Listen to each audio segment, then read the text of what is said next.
You guys have heard me say this multiple times, but Mihawk is the greatest swordsman in the entire One Piece story.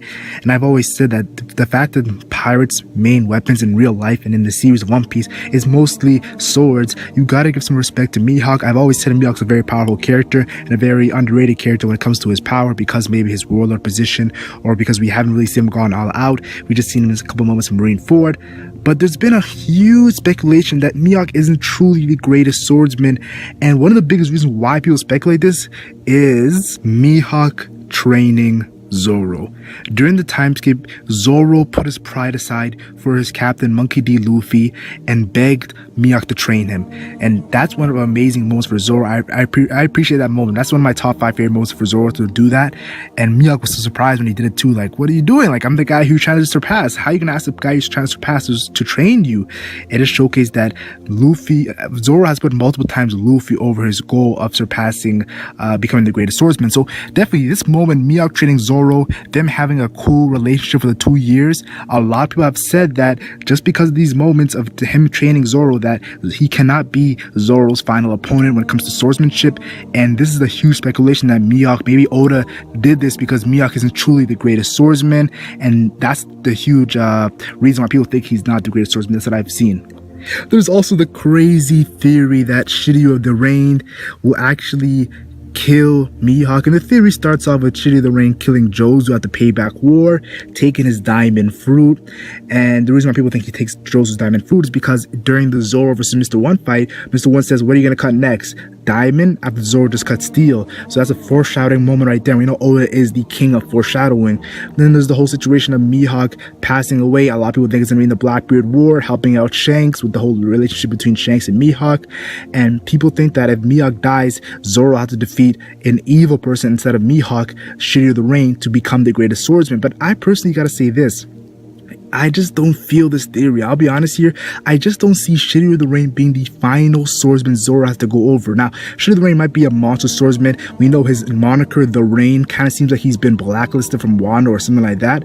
But still, I think there's more to Zoro's final opponent being the greatest swordsman. Now, some people have been telling me that Fujitora is the greatest swordsman because he became an admiral position just because of his pure strength, no fruit needed. That's a whole controversial moment. A lot of people disagree with me on that situation, but honestly, I'll tell you right now, the reason why I don't think Fujitora is the greatest swordsman in the entire world is honestly his fruit. The fact that he added that fruit, and we didn't see all of Fujitora. I just made a video about him, but still, I don't think he will actually fit in the category of the greatest swordsman. I think he's an amazing swordsman, and a lot of people are underrate his swordsmanship, but I don't think he's the cream of the top when it comes to his swordsmanship. But he's still a monster because of his fruit and how crazy he combines his fruit and his actual swordsmanship. And then people have been telling me that Rayleigh, yes, Rayleigh is the greatest swordsman, the Dark King. And a lot of people have been saying there's parallels between Rayleigh and Zoro. Both have scars on their eye. Both are vice captains to the Pirate King and the future Pirate King. Huge connections between Rayleigh and Zoro. I remember there was a funny moment where Rayleigh said that, are you sure that one guy's gonna find out how to get back to Sabaody or Shabundi? And then Zoro came back first, and Rayleigh was surprised. Pretty much Rayleigh calling Zoro pretty dumb. So it was a pretty funny moment because we know Rayleigh and Zoro, even though there's a lot of parallels, Rayleigh is a more intellectual character, while Zoro seems like, Zoro has been getting smarter, but back in those times, Zoro wasn't seen as just a brute strength, not really smart, just like Luffy. But I do want to say this. When it comes to Rayleigh, I think he's out of his prime. We saw the battle between him and Kizaru. He's like, I haven't used my sword in a long time. I like to think that Rayleigh is kind of like retired. Well, he did say he's retired. He's not pirating anymore. So definitely don't want to put Rayleigh in the greatest swordsman conversation. And you guys saw him on the thumbnail, Shanks. This is the one that has a lot of people believing in it. I know King Lightning made a video about this. Shanks being the greatest swordsman, not Mihawk. And this is a huge debate because it goes into the whole debate of, is Shanks stronger than Mihawk, which has been happening a lot too. And personally, this is why I say, Shanks and Mihawk were having daily duels back in the day, and it could have been pure swordsmanship back in the day. They're going at it, but since then, I believe that Mihawk has risen to the greatest swordsman, and Shanks has risen to being stronger than Mihawk by using other means, haki related. We've seen some hints that haki will have some expansion, some sort of awakening to haki. So I definitely believe that Shanks, when it comes to swordsmanship, is not the greatest swordsman. I believe he's weaker than Mihawk, but when it comes to brute strength power, I think Shanks is being the Yonko. He is above Mihawk, though I do think Mihawk is not someone you can scoff at, but still, I do not think that Shanks is the greatest swordsmanship, but I feel like his swordsmanship is underrated, and it could be surprising. Like, we're gonna see some crazy attacks, crazy moves, and we're all gonna be shocked. Wano. 2017 is gonna be hype because the start of Wano will begin in the One Piece manga, and we all know the Shogun is pretty much the leader of Wano right now. Him and Kaido are in cahoots, but a lot of people are questioning, is the Shogun a figurehead or a true samurai? Because a lot of areas like that, we could see that, like, I guess I'll tell you right now, a series called Gintama, they have a Shogun who's not really strong, he's just a leader. But in One Piece, I think it's gonna be a little bit different because One Piece is more about, we see a lot of powerful characters who are leaders, like Doflamingo is a powerful character in Dressrosa. And I definitely want to say this, I don't know why I said doofully, I definitely want to say this, the fact that it's Wano, the country of samurai, I think the only leader they will accept is an actual samurai monster. So I think the Shogun of Wano is actually the strongest samurai in Wano. So it's closed off to the world government. So they're definitely low key. So the greatest swordsman being in Wano, I wouldn't be surprised, but I think it's unlikely because Wano is happening so soon. The end of this year, Wano starts. And I believe that this is going to be a pivotal moment of the teams when it comes to Zoro and his growth in strength and swordsmanship.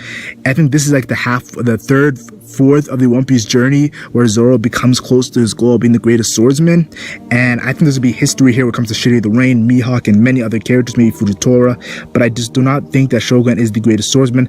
He could be top 3 in my opinion, he could be top 3, top 5, but I just don't think he's the greatest swordsman because of what the timing of the arc is happening. Last and not least, the bald Gorosei. You guys probably laughing right now. You're thinking, whoa, first, your last person you called the Shogun of Wano. But this guy doesn't have a title, just a Gorosei, bald Gorosei. Like, what is his name? Well, honestly, we do not know what the bald Gorosei's name is, but I think it's gonna be hype because I feel like we're gonna know his name before we actually reveal who he is. Like, in the sense of, we're gonna see a flashback and they're gonna mention this guy's name and everything like that. And the fact that he's bald-headed, he won't look the same. But then out of nowhere, when we finally see the Gorosei, we're gonna know a little bit about him before we actually know his name. It'll be a crazy reveal. That's just my thoughts of mine, just some speculation. But him being the final villain, it fits well because the Gorosei is endgame. They are definitely endgame. We know the whole situation of Viper saying once the One Piece is found, a huge war will break out. So if Luffy takes on Blackbeard Pirates, Zoro takes on Shiri the Rain, there's still going to be opponents after Blackbeard Pirates. So after the One Piece is found, then we'll see another war probably. And Gorosei fits that role. We also know that the Gorosei has been very low-key in a sense of, we saw when they said that only Marco and the Yonkos could stop Blackbeard. They seem like they don't even want to care about like actually stopping anything, though they do seem powerful because of the scars in their body and just how tall in stature they are. I think they're monsters, but I'm not too sure where they rank in power. And the bald Gorosei would have never fought Mihawk, so this could be a way of saying he's the low-key strongest swordsman, just above Mihawk. And maybe Mihawk even knows this guy's the strongest swordsman, but when it comes to everyone who's actually not retired, Mihawk is the strongest swordsman. I'm not too sure, but still, I'll tell you guys right now, I'll tell you my honest opinion right now. When it comes to the greatest swordsman in the One Piece story, I'm gonna keep it real with you guys right now. I think Mihawk is the greatest swordsman in the One Piece story. I think Mihawk and Zoro having a battle, I think Zoro has fought so many characters who are evil. I think it would be kind of cool if Zoro fights a character who's not really evil, but it's just them going at it to see who's the best. Now, the bald Gorosei, low-key, if anyone is going to be the greatest swordsman other than Mihawk, I think it's going to be the bald Gorosei because he fits a lot of categories. And I would not be surprised if it's the bald Gorosei. But still, I think Mihawk being the greatest swordsman, it would just be amazing because we know the beginning of the series, Bartier, when Mihawk defeated Zoro and Zoro was crying to Luffy. It has a lot of emotional aspect to it. Zoro begging Mihawk to train him, and then in the future finally Zoro coming back to Mihawk and fighting him. Because I'll tell you guys right now, I'm a big fan of Luffy battling Shanks, but I don't think it's gonna happen. I don't think it's gonna happen, but I do want to see it happen. So if that doesn't happen, like, I'll be honest here, Mihawk and Zoro is the kind of the battle which it kind of replaces the Luffy versus Shanks battle, and I think it will be very cool, very badass. works and very great things will happen. But tell me your thoughts in the comment section. I know you guys are big fans of Mihawk, so you might think, oh, this is a blasphemous video, Mag. How are you gonna contemplate Zoro? I mean, how are you gonna contemplate the greatest swordsman not being Mihawk? I just thought it'd be a fun video to discuss it and give my honest opinions on it. Yes, I was speculating a lot, but that's what One Piece is about, yo. There's so many different foreshadowing and theories that you just gotta speculate. So like and share if you enjoyed, like and share only if you enjoyed, and subscribe for more One Piece content. I'm the Legend Mac, and I'm gone.